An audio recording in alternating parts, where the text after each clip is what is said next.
Hello friends, we've made it to Thursday and here's another portion of crypto news from Asset Crypto Potato. We'll follow how the market reacted to last night's meeting of the US Federal Reserve and what's new in the war in the Middle East. We'll also talk about some interesting things related to Ethereum, Cardano, Ripple and one dangerous crypto scam. Like the video if you enjoyed it and let's get started.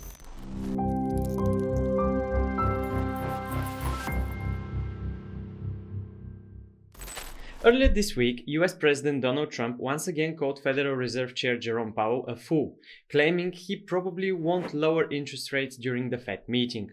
According to Trump, the rate should be at least 2% lower, and he accused Powell of costing the US hundreds of billions of dollars, even though the latest data shows inflation at 2.4% for May. He even joked about appointing himself as Fed chair to replace Powell, whose term expires in 2026. Trump's expectations were confirmed as the Federal Reserve indeed kept the interest rates unchanged in the range of 4.25 to 4.5%.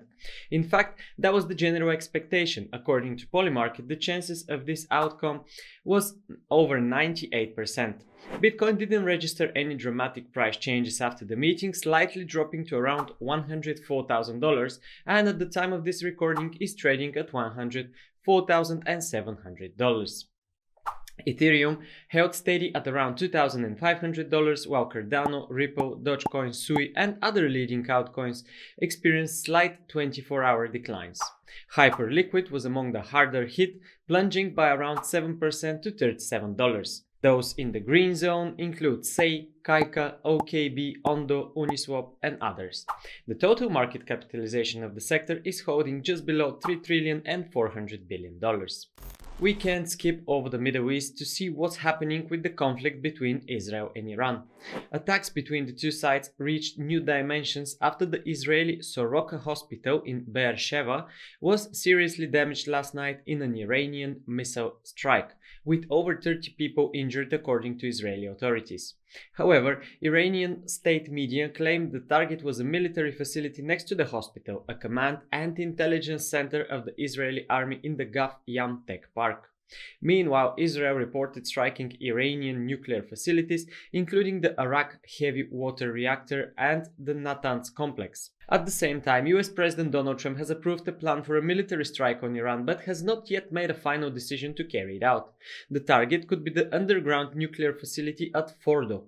Trump is demanding unconditional surrender from Iran, which was flatly rejected by Supreme Leader Ayatollah Ali Khamenei, who warned of a high price for military intervention.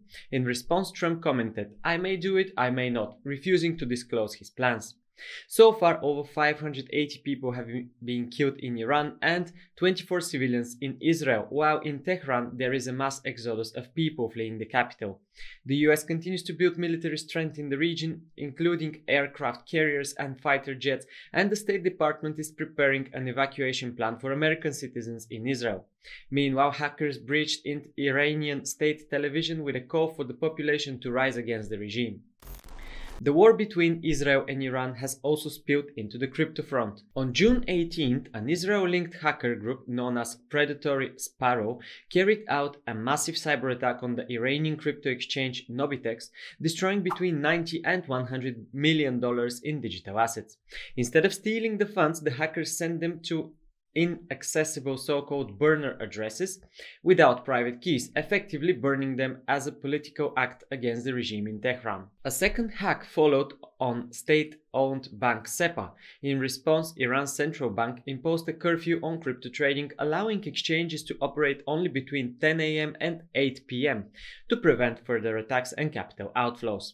Nobitex promised to compensate losses via a reserve fund and moved assets to cold wallets, assuring that the situation is under control. The incident highlights the growing role of cyber warfare in geopolitical conflicts and the vulnerability of financial infrastructures. Ethereum hit a new all-time high with 35 million ETH locked in staking contracts, worth nearly $90 billion or almost 30% of the circulating supply. In the first half of June, over 500,000 ETH were added to staking, underlining the rising interest in long-term holding.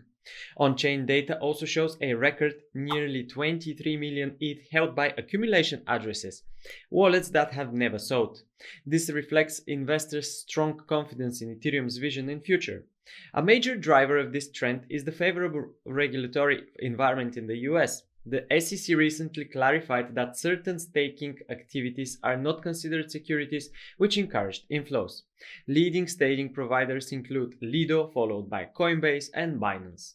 While these records enhance network security, analysts warn of the risk of centralization in the hands of a few large providers. Canada became the first country in North America to launch spot XRP ETFs, investment funds that hold real XRP. The first two, XRPQ by 3iQ and XRPP by Purpose Investments, debuted on June 18th on the Toronto Stock Exchange. XRPQ launched with zero management fees for the first 6 months and stores assets in cold wallets, focusing on long-term holding.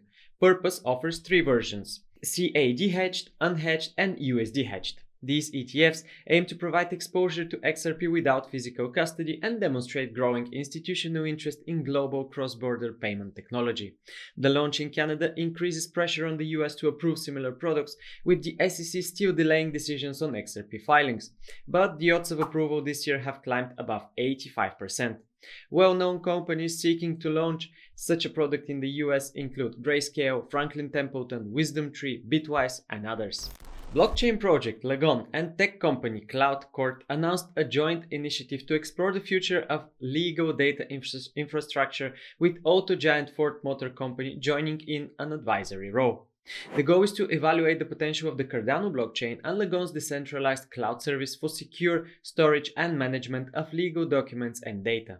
As a company with large-scale legal operations, Ford offers a valuable perspective on the needs and challenges in handling high volumes of legal information. Special focus is given to whether a blockchain-based distributed infrastructure could offer more efficient and auditable storage solutions. The project is in an early phase and could prove key for the future of legal industry, especially in the corporate sector. To wrap it up, an update from the US Department of Justice, which filed to seize a record $225 million linked to so-called pig butchering crypto scams, the largest bust of its kind to date. These scams involve criminals building trust with victims through social media or dating apps, then pitching fake investments.